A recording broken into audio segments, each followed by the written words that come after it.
আপনি যখন কোনো আঘাত পান বা কোনো বিষয়ে খুব কষ্ট পান, তখন দেখবেন অনেকেই আপনাকে সান্ত্বনা দিয়ে বলে, সময়ের সাথে সাথে সব ঠিক হয়ে যাবে। সত্যিই কি সময়ের সাথে সাথে পাওয়া আঘাত বা পাওয়া কষ্টগুলো শেষ হয়ে যায়? না। সময়ের সাথে সাথে কখনোই কোনো দুঃখ বা কোনো আঘাত শেষ হয়ে যায় না।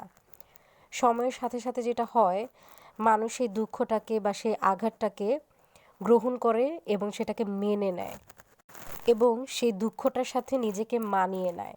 যার কারণে হয়তোবা মনে হয় সময়ের সাথে সাথে সব কিছু ঠিক হয়ে যায় বা সময়ের সাথে সাথে দুঃখটা শেষ হয়ে যায়। আসলে দুঃখ কখনো শেষ হয়ে যায় না।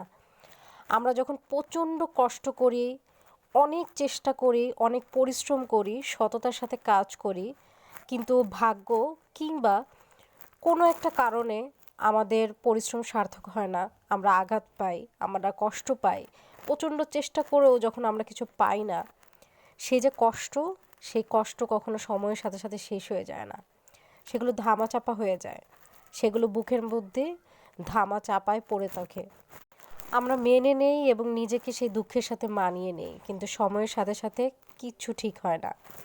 সময়ের সাথে সাথে কখনো কোনো কষ্ট শেষ হয়ে যায় না।